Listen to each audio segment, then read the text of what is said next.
So today's video is the follow-up to last week's distillery tour down at Portsmouth.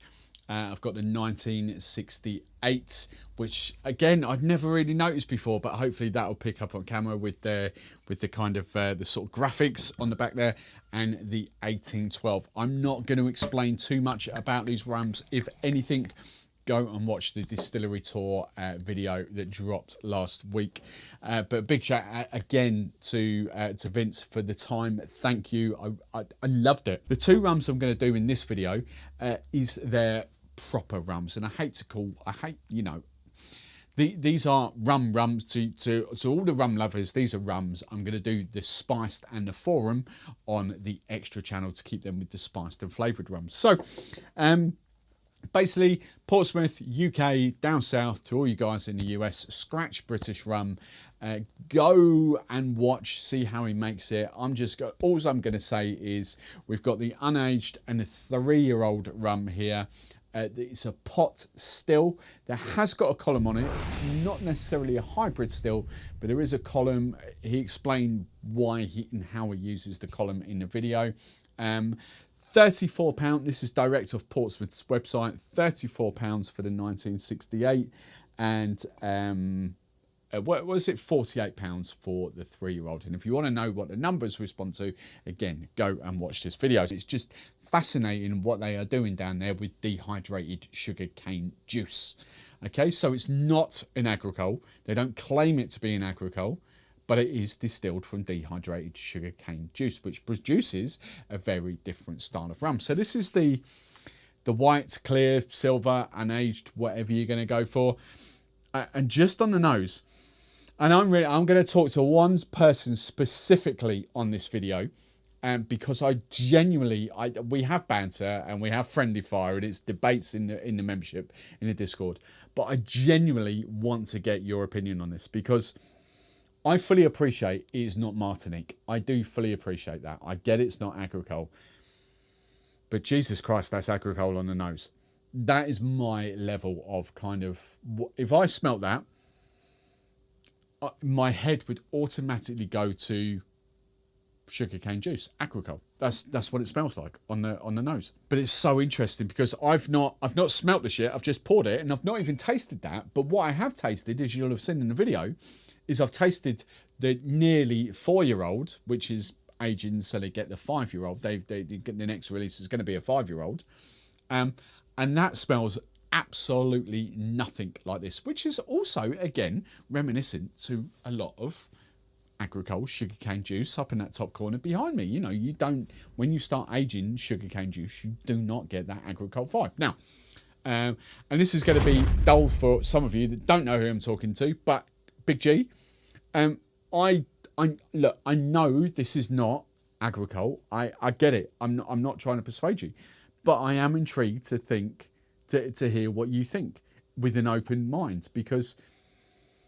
I think this is going to be sort of on your radar, sort of on your wavelength, without it being properly on your wavelength, if you can understand what I'm saying. I mean, just to break the nostrils, the aroma down, it is... I'm going to classify it as agricole. It is that floral, grassy, fresh green fruits. The apples that I don't really... I'm a red apple kind of person. I love my red apples, Red Delicious, Gala, that sort of stuff. I don't do the green... What are the green... I don't even know what the green apple's called. But they're not Coxes. That's not one of... whatever those are really vibrant green apples are. I don't like them. But that's what they remind me of. And there's a little hint of sort of banana-y vibes. And this is the real crossover kind of thing, because I don't get that banana tropical vibe off a sugarcane juice rum, an agricole or sugarcane juice, whatever. I don't get that vibe, but I get that vibe off this, because it is not sugarcane juice. It's dehydrated sugarcane juice. But it's such an interesting rum to smell. And it's got this lovely... And this is where my head is with sugarcane juice rums, because... even though I'm not necessarily the biggest fan of the taste, they have got that mouthfeel, and that once you deep dive past that nose, they have got this sweetish aroma of what, and I've said it before, of what I think rum actually should be, because rum comes from sugar. I know what sugar smells and tastes like, and I would assume that rum is sort of on there. Rum's not, because most rum comes from molasses, which is not even remotely close to being your granulated white sugar or your demerara sugar or anything like that. So sugarcane juice is what I naturally think of rum should be, but we're so conditioned to molasses, if you like. I hope you understand where I'm going from. Right, taste.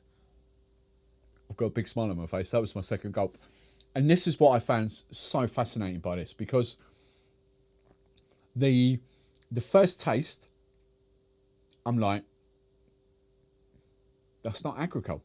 That's banana. That's luscious tropical fruits. That's almost a hint of, there is a little hint of floralness to there.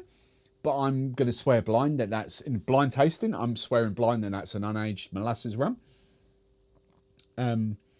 But as it finishes, just, and this is so weird because I spoke to Vince. I know Vince was telling me all about this, but the finish is this almost molasses finish. It's this weird thing.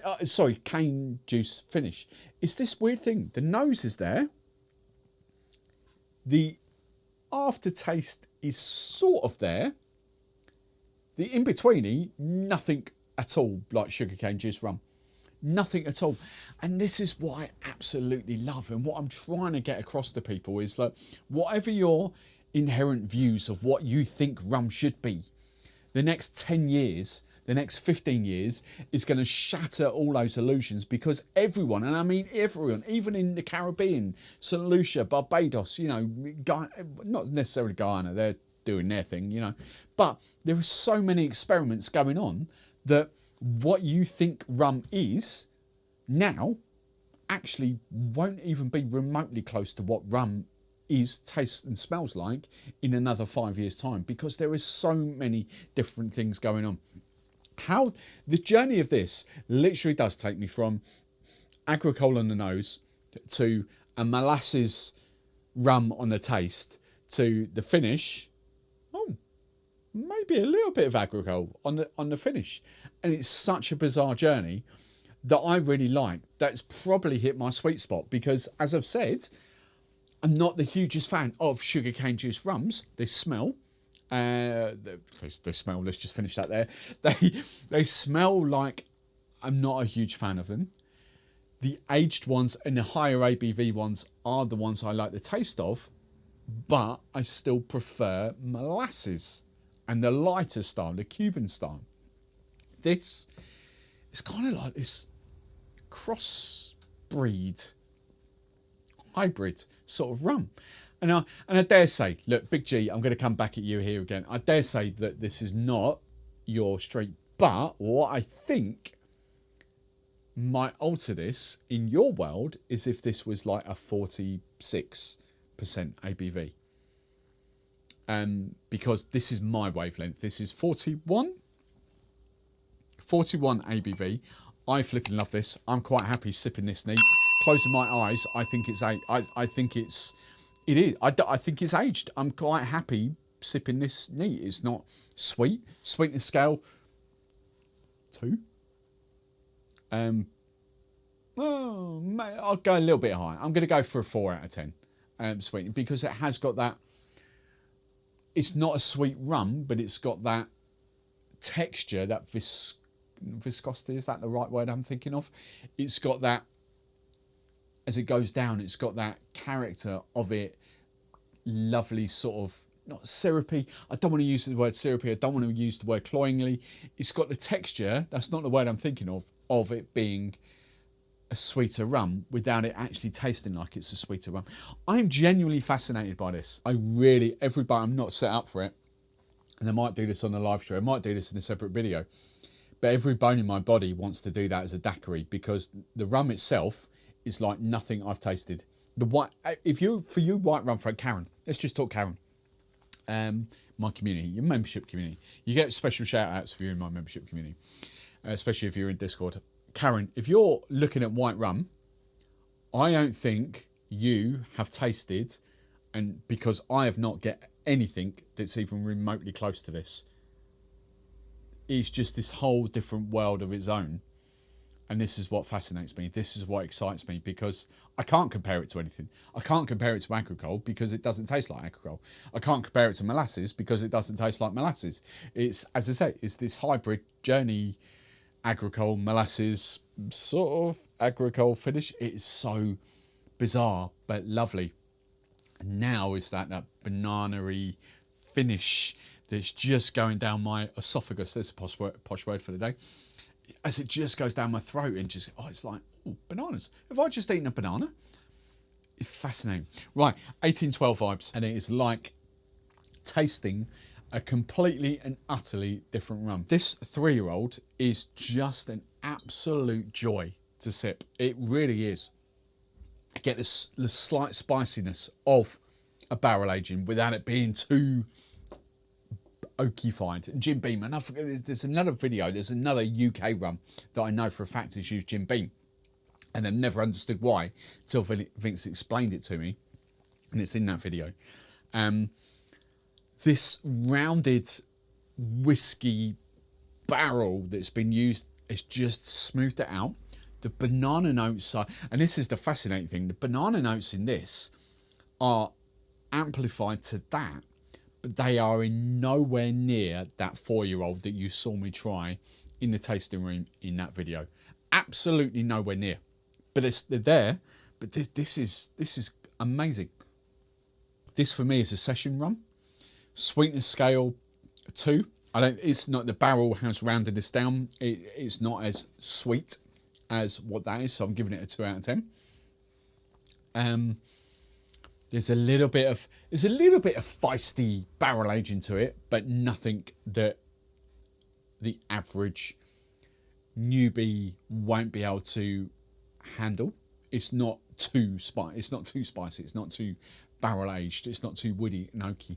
You get the banana. You get a bit of tropical fruit on it, which is bizarre from the UK aging, but you do.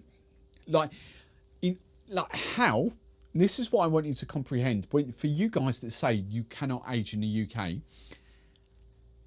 you cannot make rum in the UK, how do we get sort of banana-y vibes off that, to banana-y vibes on that, to even more banana-y vibes on the 4 and whatever it was, 4.5-year-old, soon to be the 5-year-old in there.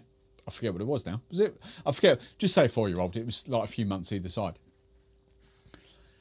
And this is the fascinating thing. And this is why I'm so, because it's local, because I can get out to see them, because I can chat to them. I can't really chat to your Joy Spencers, your Dickie Seal. Sorry, Dickie, if you're watching, Richard Seal. I can't chat to those people like I can into the UK, that I can get their in-depth knowledge of distilling at their level, the barrel, they're blending at their level. This is fantastic, and this is not just purely because I've gone there. This automatically is a permanent stock for me. For me, this is a session rum all day. This is on those levels where I just grab a bottle and I could quite happily sip. So I wouldn't even realise that I was sipping it. I'd just pick it up and sip, pick it up and sip. It's just such a glorious sipper. But my mind now is automatically shifting to, I want that barrel that he cracks open, especially for me. I want that, which means, hell, I want that 5-year-old, which is going to be 2024. That's another year, at least. God, what's that 10-year-old going to be like? And this is why I'm getting excited about UK rum, because it's new, it's innovative. Gee, thank you for that word. You can pinpoint when I'm filming this now. It is different. It is like nothing else that's being made around the world that I've tasted. It is not. I flipping love both of those. I cannot wait to see what the future holds. Will they be here in 10 years' time? Again, it's a business. I flipping well hope so. They've got the rum. They've got the laid down. Berry Brothers and Rudd have kind of taken their rum on, which is no mean feat. You know, anyone that knows anything about Berry Brothers and Rudd, or any of the big London people, know that they just don't take on any old rum. So that's a nod to how good this actually is. What else can I say?